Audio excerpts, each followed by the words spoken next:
आज हम लोग लाइट के बारे में यानी प्रकाश का हम लोग पार्ट नंबर 4 पढ़ेंगे। तो हम लोग पिछले पार्ट में हम लोग पढ़े थे कि प्रतिबिंब बनाने के कितने नियम होते हैं। तो प्रतिबिंब बनाने के 3 नियम होते हैं। तो तीनों नियमों में से किन्हीं 2 नियमों का उपयोग करके प्रतिबिंब का निर्माण करते हैं, चाहे उत्तल दर्पण हो चाहे अवतल दर्पण हो। तो 3 नियम कौन थे?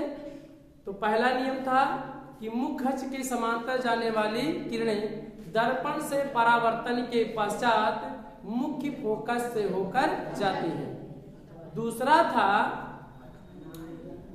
था कि वक्रता केंद्र की ओर जाने वाली किरणें अथवा वक्रता केंद्र से होकर जाने वाली किरणें दर्पण से परावर्तन के पश्चात उसी मार्ग से वापस लौट जाती हैं।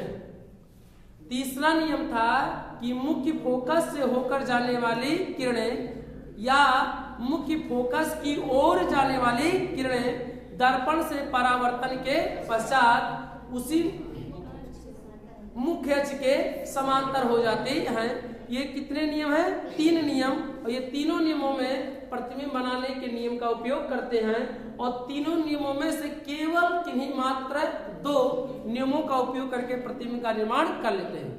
तो चलिए हम लोग चलते हैं, क्या सीखेंगे?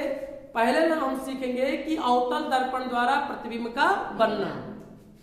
तो उत्तल यानी अवतल दर्पण द्वारा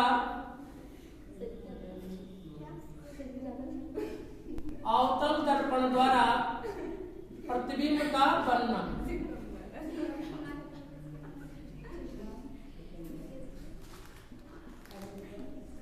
अवतल दर्पण द्वारा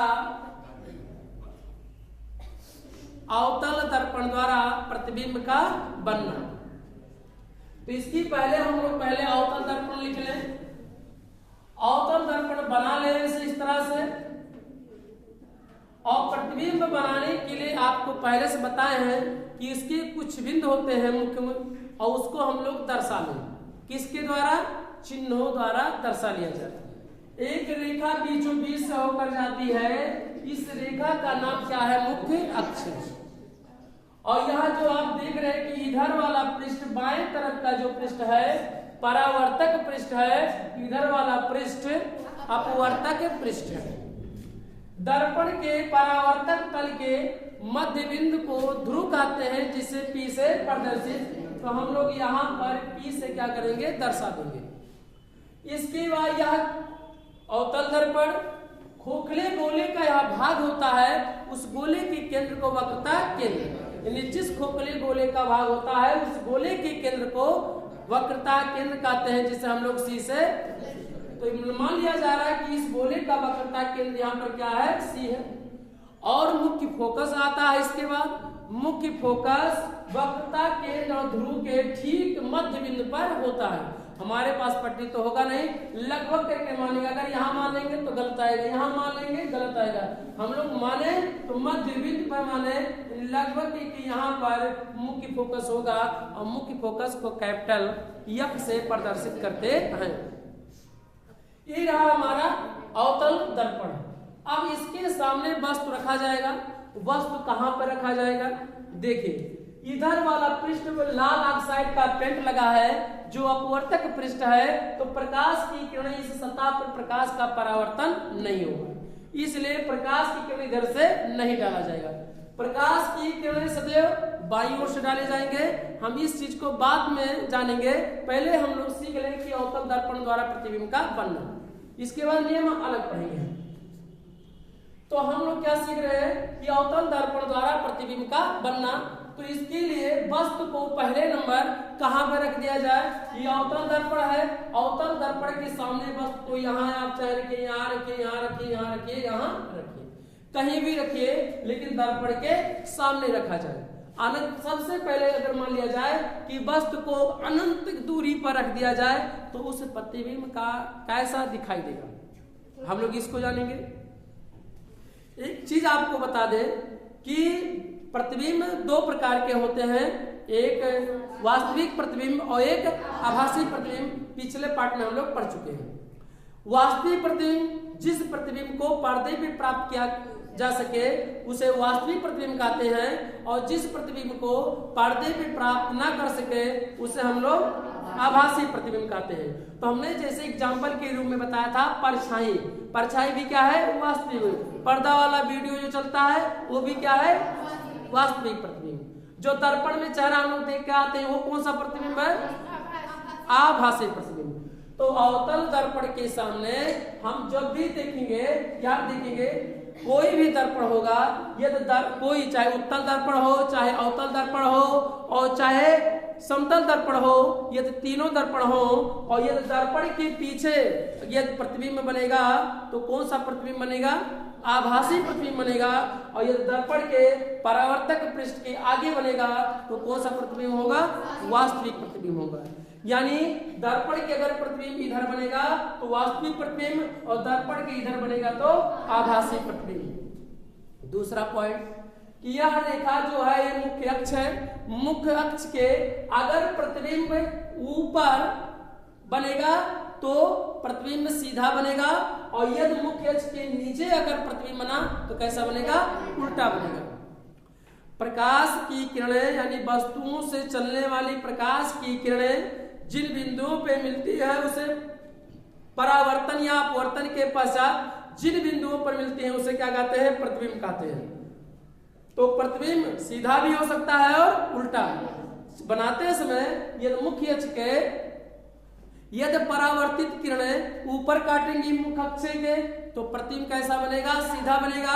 यदि परावर्तित किरणें नीचे काटेंगी कहीं तो कैसा प्रतिबिंब बनेगा, उल्टा प्रतिबिंब बनेगा। मुख्य अक्ष है, इसके ऊपर काटेगा तो सीधा, अगर प्रतिबिंब नीचे काटेगा तो प्रतिबिंब कैसे बनता है, हम लोग जो दो किरणें डाला जाता है तो हम लोग प्रतिबिंब बनाने के 3 नियमों में से 2 नियमों का उपयोग करके बनाते हैं। हम चूंकि इसमें 2 किरणों का उपयोग करके प्रतिबिंब बनाते हैं, वैसे अनंत किरणें होती हैं, तो 2 किरणें जैसे प्रतिबिंब का निर्माण करती हैं तो हम ये मान लेते हैं कि अनंत प्रकाश की किरणें वैसे ही प्रतिबिंब का निर्माण करेंगी।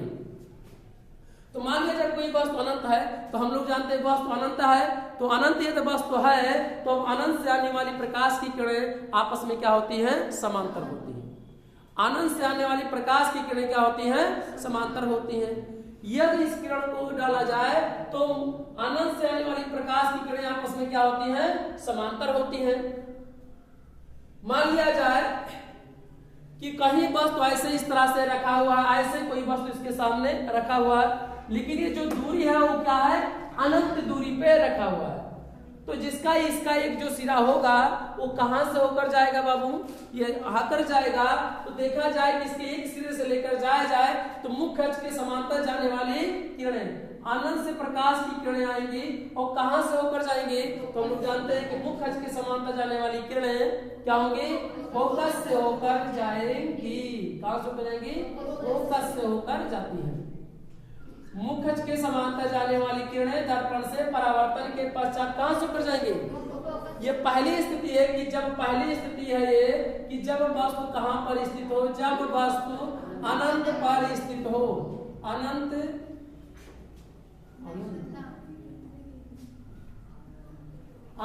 पर स्थित हो। वस्तु की कोई मान लिया जाए अगर वस्तु है तो इसके ऊपरी सिरे को हम लोग निचले सिरे को O से प्रदर्शित करते हैं और उस ऊपरी सिरे को वो डैश से प्रदर्शित, यानी निचले वस्तु के अगर मान लिया जाए यही वस्तु होता तो इस वस्तु का जो निचला सिरा है वो मानेंगे और जो ऊपरा सिरा होगा वो क्या होगा, वो डैश होगा। ऐसे प्रतिबिंब जो होगा, जो प्रतिबिंब बनेगा तो उस प्रतिबिंब की अंग्रेजी इमेज होता है, इसलिए प्रतिबिंब के निचले सिरे को आई से प्रदर्शित करेंगे और ऊपरी सिरे को आई डैश से क्या करेंगे, प्रदर्शित करेंगे। यानी वस्तु को O और O डैश से और प्रतिबिंब को I और I डैश से। इस बात को आप A और B से भी प्रदर्शित कर सकते हैं और A डैश और B डैश से भी प्रदर्शित कर सकते हैं, लेकिन हम मुख्य रूप से O और O डैश और I और I डैश, क्योंकि O से क्या होता है, ऑब्जेक्ट, ऑब्जेक्ट माने होता है वस्तु, इसलिए वस्तु के निचले सिरे को O, ऊपरी सिरे को O डैश और प्रतिबिंब के निचले सिरे को I, ऊपरी सिरे को I डैश से क्या करते हैं, प्रदर्शित करते हैं। ये पहली स्थिति है कि जब वस्तु अनंत पर स्थित हो तो हम लोग प्रतिबिंब कैसा बनेगा। तो कोई वस्तु अगर मान लिया जाए ऐसे अनंत से आएंगे तो अनंत से आएंगे जो भी प्रकाश की किरण इसके सिरे से होकर आएंगे वो मुखज के क्या हो जाएंगे, समांतर। और मुखज के समांतर जाने वाली किरणें दर्पण से परावर्तन के पश्चात कहां से होकर जाएंगे, फोकस से होकर जाती है। तो इसका तीर का निशान लग गया, क्या होगा, फोकस से होकर जाएंगे। दूसरी किरण हम लोग कहां डालेंगे कि वक्रता केंद्र से मान लिया जाए इसका एक सिरा ऐसे यहाँ पर है तो निचला सिरा यहाँ पर मुख्य अक्ष पे होगा तो मुख्य अक्ष से प्रकाश की किरण होकर जाएगा तो कहां से होकर जाएगा, वक्रता केंद्र से। तो हम लोग प्रतिबिंब बनाने के लिए सीख चुके हैं कि वक्रता केंद्र से होकर जाने वाली किरणें अथवा वक्रता केंद्र की ओर जाने वाली किरणें दर्पण से परावर्तन के पश्चात उसी मार्ग से वापस लौट जाती है। तो जो किरण यहाँ से होकर जाएगा प्रकाश वक्रता केंद्र से होकर यहाँ टकराएगा और टकराकर वापस होकर लौट आएगा। ये दोनों किरणें, अगर यह किरण ए मान लिया जाए और इसे बी और इसे क्या मान लिया जाए सी, और इस किरण को यानी ए बी कौन सी किरण है, आपतित किरण है, और बी सी अगर बी अब अगर देखा जाए या बी सी ए बी इसे मान लिया जाए डी। ठीक, एक बार सी मान चुके हैं, दूसरी बार आप सी नहीं मान सकते। तो ए बी कौन सी किरण है, आपतित किरण, और बी सी अगर बी और डी देखा जाए तो कौन सी किरण है, परावर्तित किरण है। और यहाँ से वक्रता केंद्र से जो किरण जाएगी यहाँ टकराएगी और टकरा कर उसी मार्ग में वापस लौट जाएगी। जहां दोनों परावर्तित किरणें काटेंगी प्रतिबिंब का निर्माण वहीं पर होगा। तो यहाँ पर आप देख रहे हैं कि फोकस पे दोनों किरणें क्या कर रही है, काट रही है। एक इधर आपतित किरण फिर लौट कर जा रही है तो क्या होगी, परावर्तित किरण, और ये परावर्तित किरण दोनों यहाँ पर काट रहे हैं तो प्रतिबिंब का निर्माण कहाँ पर होगा, यह बिंदु पर होगा। यह एक बिंदु की तरह दिखाई पड़ रहा है, इसलिए इस स्थिति में हम लोग कहेंगे कि इस स्थिति में आप रहे कि दर्पण के सामने प्रतिबिंब बन रहा है। तो दर्पण के जब सामने प्रतिबिंब बनता है तो वास्तविक प्रतिबिंब बनता है, और दर्पण के पीछे बनता तो आभासी प्रतिबिंब। तो कैसा इस स्थिति में वस्तु का प्रतिबिंब कैसा बनेगा, वास्तविक बनेगा। और यहाँ पर हम इस बात की पुष्टि आपको नहीं करके दिखा पा रहे हैं, यदि दूसरा नियम लगा देते तो आपको दिखाई देता कि प्रतिबिंब कैसे उल्टा बन रहा। इस बात को हम लोग देखने जा रहे हैं कि क्योंकि यह एक बिंदु है और इस बिंदु को ना तो उल्टा दिखाई पड़ रहा ना तो सीधा, तो हम लोग कैसे जानेंगे कि उल्टा बन रहा है कि सीधा। ये तो हमें पता है कि दर्पण के सामने प्रतिबिंब बन रहा है तो कैसा प्रतिबिंब होगा, तो वास्तविक प्रतिबिंब होगा। लेकिन उल्टा बनेगा कि सीधा और किस बिंदु पे बनेगा, तो ये तो पता चल रहा है कि मुख्य फोकस पर बनेगा। लेकिन प्रतिबिंब उल्टा बनेगा कि सीधा, इस बात के लिए दूसरे नियम का इस्तेमाल करके हम लोग देखें। क्यों, क्योंकि यह एक बिंदु है और बिंदु उल्टा और सीधा नहीं होता है। तो हम लोग इसकी चीज को हम लोग देखने के लिए हम लोग अलग से एक नियम पढ़ने जा रहे हैं। इसी का एक अवतल दर्पण फिर से हम बना ले रहे हैं। एक रेखा है और यहाँ पर वक्रता केंद्र क्या ऐसी है, यहाँ मुख्य फोकस होगा, यहाँ क्या होगा, ध्रुव होगा, तो क्या होगा, पी होगा। अवतल दर्पण इसमें जो नियम लगाया गया वक्रता केंद्र से होकर यह एक बिंदु को प्रदर्शित कर रहा है। चूंकि मान लिया जाए कोई वस्तु है और ये क्या है, अनंत पे रखा हुआ है। यहाँ अनंत का इसे डैश का मतलब यह है कि वस्तु दर्पण के सामने तो रखी है लेकिन कितनी दूरी पर रखी है हमें पता नहीं है, यानी अनंत पे दूरी पर। इस डैश का मतलब है कि अनंत पे यह दूरी है। अब मान लीजिए वो और वो डैश हो तो मुख्य अक्ष के समांतर जाने वाली किरणें अगर ऊपर किरण से होकर लेकर इसे डाला जाए तो मुख्य अक्ष के समांतर जाने वाली किरणें कहां से होकर जाएंगी, मुख्य फोकस से होकर जाती है। तो मुख्य फोकस यहाँ पर है, यहाँ से होकर क्या होगा, चला जाएगा। ये तो आप पहला नियम लगा दिया गया। अब इसी बात को हम लोग क्या करें कि तीसरा मुख्य फोकस से होकर जाने वाली किरणें लगाएं तो क्या होगी, मुख्य अक्ष के क्या हो जाएंगी, समांतर हो जाएंगी। एक नियम लगाते हैं या इसी नियम को हम लोग कहें कि अनंत से आने वाली प्रकाश की किरणें आपस में क्या होती है, समांतर होती है। तो अगर अनंत से आने वाली प्रकाश की किरणें समांतर होती हैं तो अनंत से कर दिया जाए तो इसको हटा दिया जाए इस नियम को, और अनंत से आने के लिए यानी मुख्य फोकस से भी होकर किरणें होकर जाएंगी और वक्रता केंद्र से भी होकर किरणें होकर जाएंगी। क्योंकि अनंत से आने वाली प्रकाश की किरणें आपस में क्या होती है, समांतर होती है। ना तो इस वस्तु का निचला सिरा पता है और ना तो इस वस्तु का ऊपरी सिरा पता है, यानी अनंत पे रखा है तो अनंत पे प्रकाश की किरणें जो आती हैं आपस में क्या होती है, समांतर होती है। तो मान लिया जा रहा है कि एक किरण वक्रता मुख्य फोकस से होकर जा रही है तो दूसरी किरण का वक्रता केंद्र से होकर जा रही है। तो कुछ इसके बिंदु की खासियत है कि जो किरण मुख्य फोकस से होकर जाएगा वो क्या होगा, मुख्य अक्ष के क्या हो जाएगा, समांतर हो जाएगा। तो क्या हो गया, ये मुख्य अक्ष के क्या हो गया, समांतर हो गया। और वक्रता केंद्र की खासियत होता है कि वक्रता केंद्र से होकर जाने वाली किरणें या वक्रता केंद्र की ओर जाने वाली किरणें दर्पण से परावर्तन के पश्चात उसी मार्ग से वापस लौट जाएगी। तो लौट जाने के उपरांत आप देखेंगे तो यहां से ऊपर गुजर रहा है, ये दोनों किरणें यानी परावर्तित किरणें। कौन सी परावर्तित किरण, यहां से यहां तक जो किरण है ये परावर्तित किरण, और ये किरण आपतित था इसी मार्ग से वापस लौट गया। तो कौन सी किरण हुआ, ये परावर्तित किरण हुआ। अब दोनों किरणों के जहां कटान बिंदु होगा वहीं पर प्रतिबिंब का क्या होगा, निर्माण होगा। तो आप देख रहे हैं कि यहाँ वस्तुएं काट रही हैं, अर्थात इस वस्तु को यहाँ से अगर सीधा लंबवत कोई रेखा डाला जाए तो आपको दिखाई पड़ रहा होगा कि मुख्य फोकस पे बन रहा है और मुख्य अक्ष के नीचे काट रहा है। इसका मतलब मुख्य अक्ष के जब नीचे काटता है तो प्रतिबिंब कैसा बनता है, उल्टा बनता है, और यदि मुख्य अक्ष के ऊपर काटता तो प्रतिबिंब कैसा बनता, सीधा बनता है। हम इस चित्र में उल्टा और सीधा की व्याख्या नहीं कर पाए, क्यों, क्योंकि एक बिंदु बन रहा है और एक बिंदु उल्टा और सीधा नहीं होता। और इसी बात को अगर दूसरा नियम लगा दिया गया तो आपको दिखाई पड़ रहा होगा कि ये जो वस्तु का प्रतिबिंब बन रहा है कैसा, दर्पण के सामने बन रहा है तो कैसा बन रहा है, वास्तविक प्रतिबिंब बन रहा, और आपको दिखाई पड़ रहा होगा कि वस्तु बड़ा है कि छोटा है। तो आपको दिखाई पड़ रहा होगा कि वस्तु जो है यानी कैसा बन रहा, प्रतिबिंब उल्टा बन रहा है, यानी प्रतिबिंब का आई और क्या हो जाएगा, आई डैश, और जो वस्तु होगा वो और ओ डैश। इस वस्तु की ना तो लंबाई हमें पता है, ना तो ऊंचाई, ना तो दूरी पता है, इसलिए यह जो वस्तु का प्रतिबिंब बन रहा है तो यहाँ पर कैसा बन रहा है, देख रहे हैं कि छोटा नहीं, बहुत छोटा, क्योंकि इसकी हाइट हमें पता नहीं है। इस हाइट को अनंत करने के लिए डैश डैश भी कर सकते हैं, इसके सिरे को डैश डैश, इसमें तो हाइट नहीं पता है, और यानी अनंत है, दूरी भी अनंत और हाइट भी अनंत, इसलिए अनंत से आने वाली प्रकाश किरणें आपस में क्या होती हैं, समांतर। और इस आधार पर प्रतिबिंब का निर्माण बन रहा है, वास्तविक बन रहा है, कैसा बनता है, उल्टा बन रहा है, और कहाँ पे बन रहा है, मुख्य फोकस पर बन रहा है। यानी अनंत कर की वस्तु का प्रतिबिंब अवतम दर्पण द्वारा कैसा प्रतिबिंब बनेगा, वास्तविक, उल्टा तथा वस्तु से बहुत छोटा। देखिए छोटा और बहुत छोटा में अंतर होता है, याद रखेंगे। मान लीजिए कोई रेखा इतना बड़ा है और कोई रेखा इतना बड़ा है, तो आप देख सकते हैं ये छोटा नहीं है, बहुत ही छोटा है, इस बात को कहा जाएगा। छोटा कहाँ होता है, जहाँ थोड़ा बहुत का अंतर होता है, यहाँ पर क्या है, छोटा है। लेकिन अगर इसी रेखा को हम छोटी रेखा का और कर दें इस तरह से, तो आप देख सकते हैं ये छोटा नहीं है, यह बिंदु की तरह है, यह बहुत ही इसके सापेक्ष क्या है, बहुत ही छोटा है।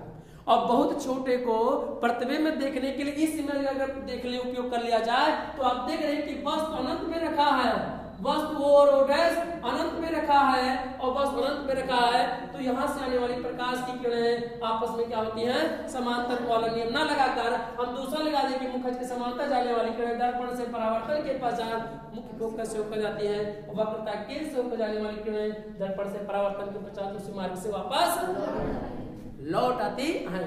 तो जहां काटेगा वहीं क्या होगा, प्रतिबिंब बनेगा। आप देख सकते हैं कि वस्तु इतना बड़ा है लेकिन यहाँ प्रतिबिंब का निर्माण हो रहा है, एक बिंदु की बात कार्य कर रहा है। इसका मतलब ये है कि उस वस्तु की जो हाइट होगा वो एक बिंदु की तरह क्या करेगा, कार्य करेगा, अर्थात बहुत ही छोटा होगा, उसकी हाइट बहुत ही छोटा। और उल्टा देखने के लिए इस प्रतिबिंब क्या करेंगे कि जो प्रतिबिंब छोटा बन तो रहा है लेकिन सीधा की उल्टा बन रहा है, तो उसके लिए दूसरे नियम का उपयोग करेंगे। तो यहाँ पर देख रहे हैं कि वस्तु कैसा बन रहा है, उल्टा बन रहा है, यानी जब वस्तु अनंत पे स्थित हो तब इस स्थिति में हम लोग नोट कर सकते हैं कि इस स्थिति में वस्तु का प्रतिबिंब कैसा होगा, दर्पण के सामने है तो कैसा बनेगा, वास्तविक बनेगा। इसके बाद क्या बनेगा, वास्तविक बात क्या बनेगा? प्रतिबिंब देखिए मुखज के नीचे काट रहा है, इसमें दिखाई पड़ रहा है नीचे काट रहा है मुखज के, यहाँ पे तो नहीं दिखाई पड़ रहा है, यहाँ पे तो आभास हो रहा है कि यहाँ पे मुख्य अक्ष पे काट रहा है, लेकिन ना तो ऊपर काट रहा है ना तो नीचे। लेकिन इस चित्र में हम देख रहे हैं कि परावर्तित किरणें कहाँ काट रहे हैं? मुखज के नीचे काट रहे हैं, अर्थात प्रतिबिंब जो बनेगा कैसा बनेगा? उल्टा बनेगा। तो वास्तविक बनेगा और कैसा बनेगा? उल्टा तथा वस्तु से बहुत छोटा, छोटा नहीं बहुत छोटा, बहुत छोटा होगा। कहाँ बनेगा? और मुख्य फोकस पे बनेगा। कहाँ पे बनेगा प्रतिबिंब? मुख्य फोकस पे। और भी इसमें लिख सकते हैं कि छोटा होगा तथा मुख्य फोकस पे। कहाँ बनेगा? मुख्य फोकस पे बनेगा। जो प्रतिबिंब बनेगा कहाँ बनेगा? मुख्य फोकस पे बनेगा। तो यानी जब वस्तु अवतल दर्पण के सामने अगर अनंत पे रख दिया जाएगा तो प्रतिबिंब का निर्माण कैसा होगा? वास्तविक होगा। कैसे पता चलता है? दर्पण के सामने अगर प्रतिबिंब है तो वास्तविक, दर्पण के पीछे बनेगा तो आभासी। इस चित्र में इस स्थिति में प्रतिबिंब कैसा बनेगा? दर्पण के सामने, तो कैसा बनेगा? वास्तविक। मुखज के नीचे काट रहा है यहाँ पर इस चित्र में, दोनों एक ही है, लेकिन इस बिंदु का हम लोग बता दिए आपको कि एक बिंदु क्या है, बिंदु उल्टा और सीधा नहीं। तो इसको देखने के लिए इस चित्र में हम लोग देखेंगे। अब हम लोग इसकी अन्य स्थितियों के बारे में जानेंगे। अब वस्तु अनंत पे था तो वस्तु को और पास लेकर आया जाए, तो हम लोग पास जब लेकर आएंगे तब उसका निर्माण कैसे होगा? यानी वस्तु को अनंत और वक्रता केंद्र के बीच रख दिया जाए वस्तु का, तब प्रतिबिंब का निर्माण कैसे होगा? तो चलिए हम लोग सीखते हैं। अब हम लोग सीखेंगे कि वस्तु कहाँ पे है? अनंत और वक्रता केंद्र के बीच जब स्थित हो। तो पहले अवतल दर्पण हम लोग बना लें अच्छे से। ये कौन सा दर्पण है? अवतल दर्पण है। पारे की कलई कर दिया गया, जैसे आप वर्तक के पृष्ठ कहते हैं। एक रेखा हम लोग खींच लेंगे, ऐसे रेखा खींच लिया गया। इस रेखा का क्या नाम है? मुख्य अक्ष नाम है। क्या नाम है? मुख्य अक्ष नाम है। क्या है? मुख्य अक्ष नाम है। इसका कहीं परावर्तक तल होगा जिसका मध्य बिंदु क्या होता है? ध्रुव होता है, जिसे हम लोग किससे बंद करते हैं? पी से। इसका कहीं वक्रता केंद्र होगा और वक्रता केंद्र को किससे बंद करेंगे? सी से। और इस सी और पी के ठीक बीचों बीच में मुख्य फोकस होता है, जिसे हम लोग किससे बंद करेंगे? एफ से क्या करते हैं? प्रदर्शित करते हैं। अब वस्तु को रखा जा रहा है और वस्तु कहाँ है? अनंत का मतलब हमें पता नहीं, और वक्रता केंद्र के बीच। अर्थात यह है कि दर्पण से जो वस्तु रखा है, दर्पण से दूर तो रखा है, लेकिन उस दूर की दूरी हमें मालूम है। समझे कि नहीं? तो अनंत पे रख लिया जाए, मान लीजिए कहीं वस्तु है ऐसे इस तरह से, और इस वस्तु को रख दिया गया, यहाँ पर रख दिया गया, ये वस्तु है, और वस्तु के लिए वस्तु को और ओ डैश से क्या करेंगे? प्रदर्शित करेंगे। वस्तु को और ओ डैश से प्रदर्शित करते हैं। क्यों? आप ए और बी से भी प्रदर्शित कर सकते हैं, परंतु जानते रहेगा ऑब्जेक्ट माने होता है वस्तु, इसलिए ओ और ओ डैश से। वस्तु के निचले सिरे को ओ से और ऊपरी सिरे को ओ डैश से प्रदर्शित करते हैं। नियम लगाइए। नियम प्रतिबिंब बनाने के 3 नियम है, और तीनों नियमों में से किन्हीं 2 नियमों का उपयोग करके हम लोग क्या करेंगे? प्रतिबिंब का निर्माण करेंगे। तो चलिए सीखिए। पहला नियम है कि मुख्य अक्ष के समांतर जाने वाली किरणें दर्पण से परावर्तन के पश्चात, मुख्य अक्ष के समांतर यहाँ से, वैसे तो 2 ही किरणों का उपयोग करके प्रतिबिंब का निर्माण करना सीख रहे हैं, लेकिन इस बार यहाँ से भी होकर जाएगा, यहाँ से, पर वस्तु के सभी बिंदुओं से होकर प्रकाश की किरणें यहाँ पर टकराएंगी, और टकराने के उपरांत जिस बिंदु पर मिलेंगे या काटेंगे वहीं प्रतिबिंब का क्या होगा? निर्माण होगा। हम इसमें केवल 2 किरणों का उपयोग करके प्रतिबिंब का निर्माण कर ले रहे हैं। ठीक? मुख यहाँ से टकराएगा, टकराकर कहां से होकर जाएगा? मुख्य अक्ष के समांतर जाने वाली किरणें। एक नियम, पहला नियम है, वो जो कहां से होकर जाएगा? फोकस से होकर जाता है, यानी यहां से होकर चला गया, यानी इसकी तीर की दिशा यहाँ बदल गया कि मुख्य अक्ष के समांतर जाने वाली किरणें यहां से होकर जाएगा। एक दूसरा और नियम लगा दिया जाए। कौन सा नियम? कि वक्रता केंद्र से होकर जाने वाली किरणें, तो वक्रता केंद्र से होकर जाने वाली किरणें दर्पण से परावर्तन के पश्चात यहाँ पर वक्रता केंद्र से होकर यहाँ से किरण होकर जाएगा और वक्रता केंद्र की यह विशेषता होती है कि जिस दर्पण में परावर्तन होगा उसी मार्ग से वापस लौट जाएगा। तो इसकी लौटने की दिशा को हम लोग तीर के इसके द्वारा क्या कर दे रहे हैं, प्रदर्शित कर दे रहे हैं। अब देखेंगे कि दोनों परावर्तित किरणें कहां पर काट रही हैं। जहां काटेंगे वहीं प्रतिबिंब का निर्माण होगा। कौन सी दो किरणें काटेंगी? वही दो किरणें जो परावर्तित किरण है वही काटेंगी, वही प्रतिबिंब का निर्माण होगा। तो आप देख रहे हैं कि कौन सी किरण है, आपतित किरण है, और यहां से टकराएगा तो इसके बाद कौन सी किरण है, परावर्तित किरण, और यहां से जो किरण यहां से होकर गया आपतित किरण और टकरा के उसी मार्ग से वापस लौट गया। तो दोनों किरणें जहां काटी वहीं पर प्रतिबिंब का क्या हुआ, निर्माण होगा। तो आप देख सकते हैं कि वस्तु कहां पर काटा, यहाँ पर, और इसी वस्तु के लंबवत अगर मुख्य अक्ष पे रेखा से खींच दिया जाए तो प्रतिबिंब का क्या होगा, निर्माण हो जाएगा। चूंकि हम लोग जानते हैं केवल दो ही किरणों का उपयोग, यहीं से जो वस्तु यहाँ से लेकर जाया जाए, यहाँ से लेकर जाएगा, सभी किरणों से होकर लेकर जाया जाए तो सभी किरणों का जो प्रतिबिंब होगा इसी बिंदु पर आके मिलेगा और वही प्रतिबिंब का क्या होगा, निर्माण होगा। तो इस स्थिति में वस्तु यानी जो यहाँ पर काट रहा है यानी आई और क्या हो गया, आई डैश हो गया, यानी तीर की दिशा नीचे की ओर है। इसका मतलब है कि जो वस्तु है ऐसे इस तरह से तो जो प्रतिबिंब दिखाई देगा कैसा बनेगा, उल्टा बनेगा। कैसा, ऐसे इस तरह से दिखाई देगा। कैसे, लेकिन दर्पण के सामने रख दिया जाए और सामने वस्तु रख दिया जाए तो जो उसमें दर्पण दिखाई देगा, उसमें दर्पण में प्रतिबिंब वो कैसा दिखाई देगा, उल्टा दिखाई देगा। तो देख रहे हैं कि वस्तु की जो हाइट इतना है और प्रतिबिंब की हाइट कितना है, इतना है। तो आप चलिए अब हम लोग क्या देखेंगे कि देख रहे हैं कि यहाँ पर वस्तु का प्रतिबिंब इतना बड़ा हाइट है और जो प्रतिबिंब बन रहा है कितना बड़ा, आप देख सकते हैं कि इसके अकॉर्डिंग अगर देखा जाए हाइट इतना है वस्तु का, और यहाँ पर अगर देख रहे हैं तो वस्तु आप देख रहे हैं प्रतिबिंब कैसा बन रहा है, छोटा बना है।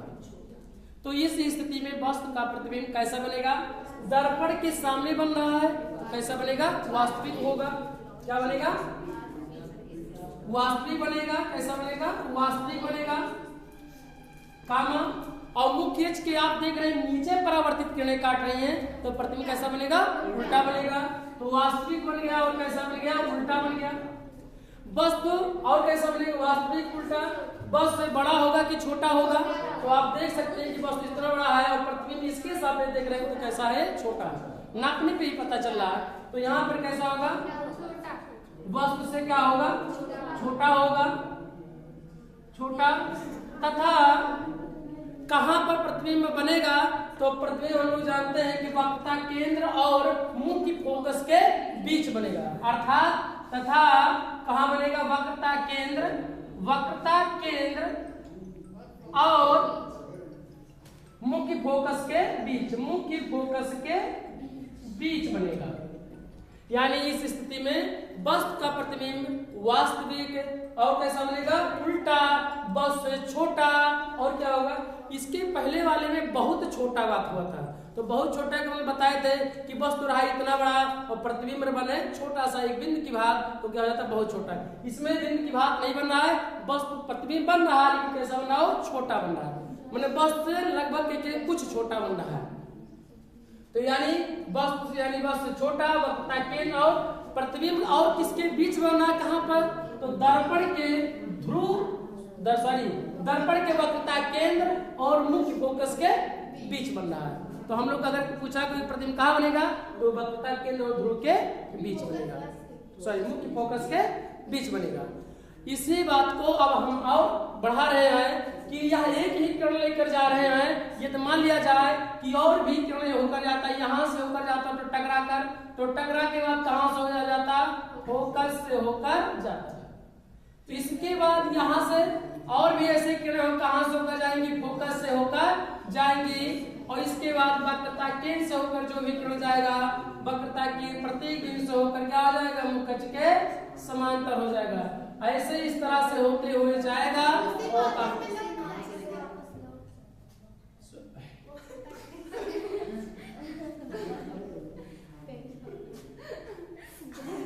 और इसी माध्यम से आप देख सकते हैं कि वक्रता केंद्र से होकर जाएगा तो उसी मार्ग से वापस क्या हो जाएगा, लौट जाएगा। जहां किरणें काटेंगे तो काट सभी किरणें आकर कहां पर, यहीं पर काट, इसी रेखा पर काटेंगे और जो प्रतिबिंब का क्या होगा, निर्माण होगा। चूंकि इस चित्र में हम लोग जान चुके हैं कि दो प्रतिबिंब कैसे किरणें काट रही हैं, तो जैसे दो किरणें काट रही हैं तो बाकी सभी किरणें भी वैसे ही वही बिंदु पर काटेंगे और प्रतिबिंब का क्या होगा, निर्माण होगा। अब हम लोग नेक्स्ट सीखेंगे कि वस्तु को कहां लेके आया जाए, जब वस्तु अनंत और वक्रता केंद्र के बीच स्थित था, यानी अनंत और वक्रता केंद्र में। अब वस्तु को कहां लेकर आया जाए, तो वस्तु आगे कौन सा बिंदु है, वक्रता केंद्र, यानी वस्तु को कहां रख दिया जाए, वक्रता केंद्र पर रख दिया जाए। तो अगली स्थिति यानी तीसरा स्थिति हम लोग सीखेंगे कि जब वस्तु कहां पर हो, वक्रता केंद्र पर स्थित हो। तीसरी स्थिति हम लोग जानेंगे कि जब वस्तु कहां पर हो, वक्रता केंद्र पर स्थित हो, वक्रता केंद्र पर स्थित हो। इस स्थिति में हम लोग देखेंगे कि प्रतिबिंब का कैसे निर्माण हो रहा है, कहां पर, जब वस्तु वक्रता केंद्र पर स्थित होगा तब दर्पण में प्रतिबिंब कैसा दिखाई देगा। चलिए अब हम लोग क्या सीखेंगे कि जब वस्तु वक्रता केंद्र पर स्थित हो और प्रतिबिंब का निर्माण कैसे होगा। तो आपके सामने कौन सा दर्पण है, अवतल दर्पण है। इधर वाला पृष्ठ क्या है, परावर्तक पृष्ठ है, और इधर वाला पृष्ठ क्या है, अपवर्तक है। ये जो रेखा दिखाई पड़ रहा है कौन सी रेखा है, मुख्य अक्ष है। ये जो सी है क्या है, वक्रता केंद्र है। एफ क्या है, मुख्य फोकस है। पी क्या है, क्या दर्पण का क्या है, ध्रुव। इन बिंदुओं को दर्शाने के लिए एक रेखा में होना चाहिए प्रतिबिंब जब भी बनाया जाए। जब भी चाहे उत्तल दर्पण हो चाहे अवतल दर्पण हो तो एक रेखा सीधी खींचा जाए। इसके बाद सी या पी के सभी बिंदुओं को निर्धारित कर लिया जाए और निर्धारित करते समय इस बात का अवश्य ध्यान रखें कि इसके जो यह हो सी और पी के ठीक के बीचों बीच हो। इस बात का हमेशा याद रखिएगा। अब वस्तु को कहां पे रख दिया जाए, वक्रता केंद्र पर। तो वक्रता केंद्र में मान लिया गया, रख दिया गया कि वस्तु को उठाए, यानी इसे हम अपने कलम को ऐसे उठाए और यहाँ पर लाके वक्रता केंद्र पर रख दिए इसे। तो यहाँ ऊपरी सिरे को ओ, निचले सिरे को ओ से, ऊपरी सिरे को डैश से। नियम लगाइए। प्रतिबिंब बनाने के 3 नियम हैं और तीनों नियमों से कोई 2 नियमों का उपयोग करके हम लोग प्रतिबिंब बनाएंगे। परावर्तित किरणें जहां काटती वहीं प्रतिबिंब का निर्माण होता है, बार बार हम लोग सीख कर चुके हैं। मुख्य अक्ष के समांतर जाने वाली किरणें, तो मुख्य अक्ष से यहाँ से किरण लेके गया है, यहाँ से भी होकर गुजरेगा, यहाँ से भी होकर गुजरेगा, यहाँ से भी होकर गुजरेगा। लेकिन इस प्रतिबिंब बनाते समय हम जैसे 2 किरणों का उपयोग करके बना रहे हैं, तो जैसे 2 किरणें जहां काटेंगे वहीं सभी किरणें वस्तु से सभी बिंदुओं से होकर जाने वाली प्रकाश की किरणें वहीं बिंदु पर काटेंगे। तो इसलिए 2 ही किरणों का उपयोग करके हम लोग प्रतिबिंब का निर्धारित कर देते हैं कि प्रतिबिंब सीधा बनेगा कि उल्टा बनेगा, वास्तविक बनेगा कि आभासी बनेगा। तो मुख्य अक्ष के समांतर जाने वाले की दर्पण से परावर्तन के बाद कहां से होकर जाएगा, फोकस से होकर जाएगा। तो यानी फोकस यानी क्या है, एफ है, तो एफ से होकर जाएगा। अब दूसरी बात कर लिया जाए कि तीसरा नियम लगा दिया जाए कि मुख्य फोकस से होकर जाने वाली किरणें दर्पण से परावर्तन के पश्चात, वैसे आप दूसरा भी नियम आप लगा देंगे लेकिन वह आपको दिखाई देने में परेशानी होगा, इसलिए हम तीसरा नियम लगा रहे हैं। जैसे पहला बताया कि अनंत पे आने वाली प्रकाश की किरणें वास्तविक होगा, उल्टा होगा, बस से बहुत ही छोटा होगा, तो वहां पर बिंदु बन रहा था और यहाँ पर एक उससे छोटा दूसरा नियम बदल कर दिखाए कि यहाँ प्रतिबिंब कैसा बना, उल्टा बना। तो यहाँ पे भी हम लोग क्या करेंगे, मुख्य फोकस से होकर जाने वाली किरणें, यहाँ से किरणें निकालेंगे 2 किरणें, केवल मात्र 2 किरणें। कितनी किरणें, और भी किरणें निकाल सकते हैं, लेकिन जैसे 2 किरणों का नेचर होगा वैसे ही सभी किरणों का भी नेचर होगा और जहां बिंदु पे काटेंगे वहीं पर सभी किरणें काटेंगे। तो परावर्तित होकर मुख्य फोकस होकर जाने वाली किरणें और दर्पण से परावर्तन के पश्चात मुख्य अक्ष की क्या हो जाती हैं, समांतर हो जाती है। जो भी किरण मुख्य फोकस होकर जाएगा तो मुख्य अक्ष की क्या हो जाएगा, समांतर हो जाएगा। और समांतर उपरांत होने के बाद आप देख सकते हैं कि वस्तु के प्रतिबिंब का निर्माण यहाँ पर आपका कट रहा है, यानी परावर्तित किरणें यहाँ पर क्या कर रही है, काट रही है। इसके द्वारा ये आपतित किरण है यहाँ तक, तो जैसे ये किरण आया क्या होगा, परावर्तित किरण हुआ। और इसके बाद मुख्य फोकस से ये किरण जो आया तो यहाँ पर क्या हुआ, आपतित किरण हुआ और यहाँ टकराने के उपरांत क्या होगा, मुख्य अक्ष के क्या हो जाएगा, समांतर। क्योंकि मुख्य फोकस की ये विशेषता है कि मुख्य फोकस से होकर जाने वाली किरणें अथवा मुख्य फोकस की ओर जाने वाली किरणें मुख्य अक्ष के क्या हो जाती हैं, समांतर हो जाती हैं। तो मुख्य अक्ष के समांतर है, परावर्तित होगा, इधर होकर वापिस हो जाएगा। इधर नहीं जाएगा क्योंकि इधर क्या है, पेंट लगा है, तो इधर परावर्तित घूम जाएगी और घूम जाने के बाद जहां किरणें काटेंगी वहीं प्रतिबिंब का क्या होगा, निर्माण। यहाँ काट रहा है तो इसी के लंबवत एक रेखा पार दिया जाए तो जो क्या होगा, प्रतिबिंब का क्या होगा, निर्माण होगा। यानी यहाँ पर देखा जाए तो इसे हम लोग आई से प्रदर्शित कर दें और यहाँ पर आई डैश से पढ़ते हुए देख लें और हमें दिखाई पड़ रहा होगा बस अगर इतना बड़ा है तो प्रतिबिंब भी आपकी साइज आपको लगभग एक के बराबर दिखाई पड़ रही है। हो सकता है कि 1 सेंटीमीटर या आधा सेंटीमीटर या हल्का सा छोटा बड़ा आपको प्रतिबिंब में दिखाई पड़ रहा होगा, पर तुम्हारे पास पटरी नहीं है इसलिए ऐसा आपको दिखाई पड़ रहा होगा। लेकिन यहाँ से देख सकते हैं कि लगभग इतना बड़ा है, तो यहाँ इसकी हाइट भी वस्तु के बराबर देख रहे हैं कि प्रतिबिंब के बराबर है। तो दोनों प्रतिबिंब हम देख रहे हैं कि वस्तु की हाइट और प्रतिबिंब की हाइट यानी ऊंचाई दोनों क्या है, बराबर है।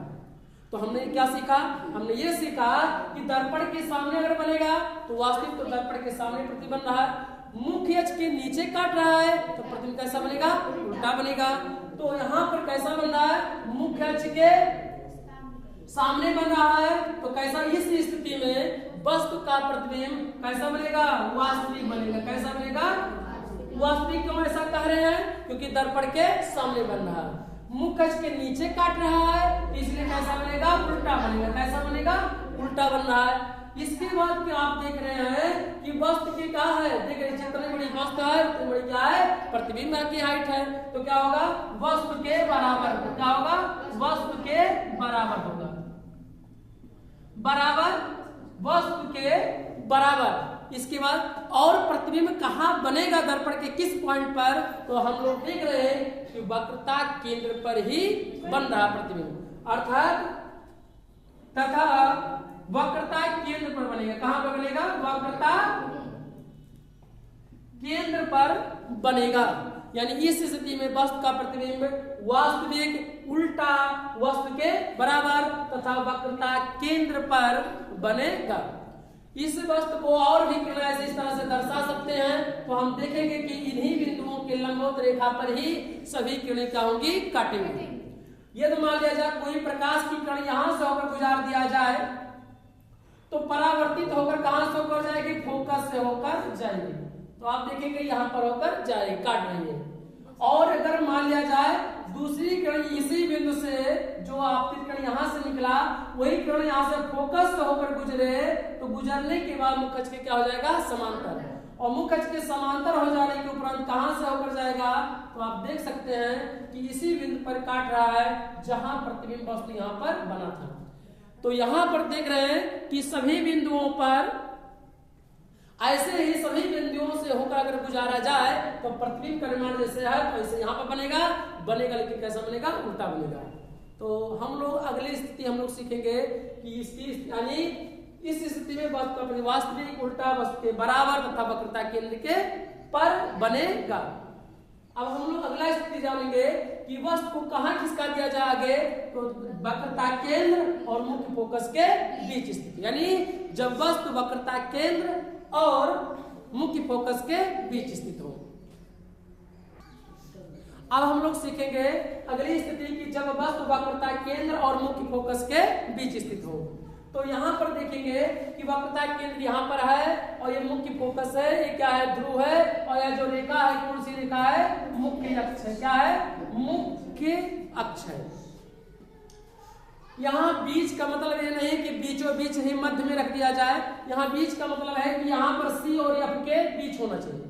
बीच का मतलब ये है कि आप वस्तु को यहाँ भी रख सकते हैं, यहाँ यहाँ यहाँ यहाँ, चाहे जहाँ मतलब सी और एफ के बीच होने चाहिए। और बीचों के इसका मतलब नहीं, बीच का मतलब कि मध्य पे ही केवल रख दिया जाए, यानी सी और एफ के बीच हो, कहीं भी हो, चाहे यहाँ पे हो, चाहे यहाँ, चाहे यहाँ, चाहे यहाँ, चाहे यहाँ, यानी सी और एफ के बीच होना चाहिए। तो हम वस्तु को यहाँ पर रख रहे हैं और प्रतिबिंब का निर्माण कर रहे हैं हम लोग ओ और ओ डैश, ओ और ओ डैश। नियम लगाएंगे। नियम कैसा लगाएंगे कि मुख्य अक्ष के समांतर जाने वाली किरणें दर्पण से परावर्तन के पश्चात। तो मुख्य अक्ष के समांतर जाकर जा रही है और कहां से होकर जाएगा, तो फोकस से होकर जाती है। कहां से होकर जाएगी, मुख्य फोकस से होकर जाती है। इसके बाद हम नियम लगाए, कौन सा नियम लगाए कि मुख्य फोकस से होकर वाला नियम लगा दिया जाए, या कौन सा वक्रता केंद्र से होकर जाने वाली किरणें उसी मार्ग से वापस कहा जाती है, लौट जाती है। तो वक्रता केंद्र से होकर किरणें जाएगी, तो अगर इसी वक्रता केंद्र की ओर जाएगी किरण, तो यहां से होकर यहां खींचे और फिर इसी मार्ग वापस क्या होकर लौट आएगा, तो यहां लगभग क्या होगा, काटेगा। लेकिन अगर दूसरा नियम लगा दे, कौन सा नियम, कि मुख्य फोकस से होकर जाने वाली किरणें, मुख्य फोकस से होकर जाने वाली किरणें, तो कहां से हो जाए, मुख्य फोकस से होकर जाने वाली किरणें मुख्य अक्ष के क्या हो जाती है, समांतर हो जाती है। तो मुख्य फोकस से जो भी यह किरण जाएगी कितना होगा, मुख्य अक्ष के समांतर। तो अगर समांतर हो जाएगा तो लगभग क्या आपको दिखाई पड़ रहा हो कहां काट रहा है। यह किरण कौन सी है, परावर्तित किरण है। यह किरण जो होकर ये आपतित किरण है, और यहां से टकराने के बाद जो किरण निकल रही है क्या है, परावर्तित किरण है। तो जहां दोनों किरणें काटेंगे प्रतिबिंब का निर्माण वहीं पर होगा। तो यहाँ पर काट रही है, हमें दिखाई पड़ रहा है। तो अगर इसके लंबवत अगर रेखा खींचा जाए ऐसे इस तरह से, तो जो प्रतिबिंब का निर्माण होगा कैसा बनेगा, निचले सिरे को आई और ऊपरी सिरे को आई डैश से प्रदर्शित करते हैं। तो हम लोगों ने क्या सीखा ये कि दर्पण के सामने बन रहा है तो प्रतिबिंब कैसा बनेगा, तो वास्तविक होगा। कैसा होगा, वास्तविक होगा। इसके बाद कैसा, मुख्य अक्ष के नीचे काट रहा है, अगर ऊपर काटता तो सीधा और नीचे काट रहा है तो इसका क्या होगा, उल्टा होगा। तो क्या हो गया, उल्टा हो गया। आपको दिखाई पड़ रहा होगा कि वस्तु इतना बड़ा है और प्रतिबिंब की साइड देख रहे हैं कि आप देख रहे हैं, दिखाई पड़ रहा होगा बड़ा दिखाई पड़ रहा है। तो इसका मतलब क्या होगा, वास्तविक तो होगा, उल्टा भी होगा, लेकिन वस्तु से क्या होगा, बड़ा होगा। यानी वस्तु से क्या होगा, वस्तु से बड़ा होगा। कहाँ होगा, बड़ा होगा। कहाँ बनेगा, तो आप देख रहे हैं कि वक्रता केंद्र और इधर देखा जाए जो बिंदु है उसका अनंत है, तो कहाँ होगा, वक्रता केंद्र और अनंत के बीच बनेगा। तो यानी वस्तु से क्या होगा, बड़ा होगा। और प्रतिबिंब कहाँ होगा, तो प्रतिबिंब का कहाँ बनेगा, तो वक्रता केंद्र यहाँ पर है और इधर की जो दूरी है वो क्या है, अनंत है। तो अनंत और वक्रता केंद्र के बीच बनेगा। यानी इस स्थिति में जब वस्तु वक्रता केंद्र और मुख्य फोकस के बीच होगा तो प्रतिबिंब कैसा होगा, वास्तविक होगा, उल्टा होगा और वस्तु क्या होगा, बड़ा होगा। तो हम लोग अगली स्थिति अब सीखेंगे कि वस्तु को कहां से आगे बढ़ा दिया जाए, यानी सी और एफ के बीच था, अब की बार वस्तु को मुख्य फोकस पर रख दिया जाए। तो अगला हम सीखेंगे कहां पे है, जब वस्तु मुख्य फोकस पर स्थित हो। चलिए अब हम लोग सीखेंगे कि जब वस्तु मुख्य फोकस पर स्थित हो, तो मुख्य फोकस आपके सामने कौन सा दर्पण है, अवतल दर्पण है। ये पी क्या होता है, ध्रुव होता है, या क्या मुख्य फोकस होता है, सी क्या होता है, वक्रता केंद्र होता है। तो ये यानी जब वस्तु को मुख्य फोकस यानी एफ पर रख दिया जाए तब उसका प्रतिबिंब दर्पण में कैसा दिखाई देगा, तो हम लोग देखेंगे। यहाँ पे मान लिया जाए कि वस्तु यहाँ पर है और यानी वो और क्या है, वो डैश है। एक वस्तु है दर्पण के सामने रख दे रहे हैं और उस वस्तु का नाम क्या है, वो क्या है, वो डैश है। वस्तु कहाँ रखी है, तो दर्पण के मुख्य फोकस पर रखा हुआ है। यहाँ स्थित का मतलब ही होता है रखा हुआ है। तो आगे चलेंगे, नियम लगाएंगे कि मुख्य अक्ष के समांतर जाने वाली किरण कहां से होकर जाती है, तो मुख्य अक्ष के मुख्य फोकस से होकर जाती है। तो मुख्य फोकस से होकर ही होकर ऐसे गुजरेगी। मुख्य अक्ष के समांतर जाने वाली किरणें कहां से होकर जाएंगी, मुख्य फोकस से होकर जाती हैं। दूसरा है कि वक्रता केंद्र से होकर जाने वाली किरणें, तो वक्रता केंद्र यहाँ पर है, तो वक्रता केंद्र से होकर जाने वाली किरणें, तो वक्रता केंद्र से होकर यहाँ से किरण जाएगा और इसके बाद यहाँ टकराएगा और टकरा कर उसी मार्ग से वापस क्या हो जाएगा, लौट जाएगा। लौटने को अगर ऐसे इस तरह से बढ़ा दिया जाए तो आपको दिखाई पड़ रहा होगा कि कहीं दोनों किरणें काट रही हैं। आपको ये दोनों किरणें नहीं दिखाई पड़ रहा हो रही हैं कि ये क्या कर रही है, काट रही है। और अगर ये काट नहीं रही है, लेकिन अगर ये माना जाए कि ये मुख अगर काटेंगे, काटेगा तो कहां पर काटेगा? मुख अक्ष के नीचे काटेगा। तो इसका मतलब है कि जो भी प्रतिबिंब का निर्माण होगा वो कैसा बनेगा? उल्टा बनेगा। लेकिन वस्तु कहां पर कितना बड़ा बनेगा? वस्तु तो इतना बड़ा है, लेकिन ये अनंत पे काटेगा। कहां काटेगा ये हमें पता नहीं है। अर्थात जब पता नहीं है तो यानी उसकी हाइट को भी हम लोग यानी लंबाई को भी निर्धारित नहीं कर सकते। यानी हम लोग कह सकते हैं कि इस स्थिति में वस्तु का प्रतिबिंब दर्पण के सामने बनेगा। तो कैसा बनना? तो आपके सामने बनना है कि दर्पण के सामने? तो कैसा बनेगा? वास्तविक बनेगा। और मुख अक्ष के नीचे काटेगा। काट नहीं दिखाई पड़ रहा, लेकिन अगर काटेगा तो कहां काटेगा? अनंत पे काटेगा। तो अनंत पे काटेगा तो कैसा बनेगा? मुख अक्ष के नीचे काट रहा है तो कैसा बनेगा? उल्टा बनेगा। कैसा बनेगा? उल्टा। और बड़ा बनेगा कि छोटा? तो आप देखेंगे कि अनंत पे काटेगा, और अनंत पे जो भी काटेगा तो ये अगर ये मुख्य अक्ष यदि होता तो ऐसे आप देख सकते हैं कि इसकी हाइट बढ़ते हुए जाएगी, और इसकी हाइट बढ़ते हुए जाएगी तो कितनी दूरी होगा? यहाँ से लंबवत की दूरी तो बढ़ता हुआ जाएगा अनंत पे। इसका मतलब ये हुआ कि जो प्रतिबिंब की जो साइज होगा वो बड़ा ना होकर क्या होगा? बहुत बड़ा होगा। बहुत बड़ा का मतलब आप समझ सकते हैं कि कोई वस्तु मान लिया जाए इतना बड़ा है और उसका बस इतना बड़ा हाइट हो, तो आप देख सकते हैं कि इस वस्तु छोटा सा बिंदु आपको दिखाई पड़ेगा, इसके सापेक्ष बहुत ही बड़ा है। तो इस बात को हम लोग क्या करेंगे? वस्तु से बहुत बड़ा, वस्तु से बहुत बड़ा, बहुत बड़ा कहां बनेगा? आप देख सकते हैं कि वक्रता केंद्र और अनंत के बीच बनेगा। वस्तु कहां पर प्रतिबिंब बनेगा? वक्रता केंद्र और अनंत के बीच बनेगा। यहाँ हम लोग दिखाई पड़ रहा होगा कि जो है वक्रता केंद्र से क्या है? इधर है, तो काटेगा तो क्या होगा? वक्रता केंद्र से दूर काटेगा। कहाँ? अनंत पे। यानी इस स्थिति में वस्तु का कैसा प्रतिबिंब बना? वास्तविक बना, उल्टा बना, और वस्तु क्या बना? बहुत बड़ा। बड़ा नहीं, बहुत बड़ा। और बहुत बड़ा के बारे में आपको बता चुके हैं। तो हम लोग अगला हम लोग पढ़ेंगे। आप देख रहे हैं कि मुख्य फोकस के बाद कहां पर है? जब वक्रता केंद्र, मुख्य फोकस और ध्रुव के बीच स्थित हो। तो चलिए हम लोग चलते हैं।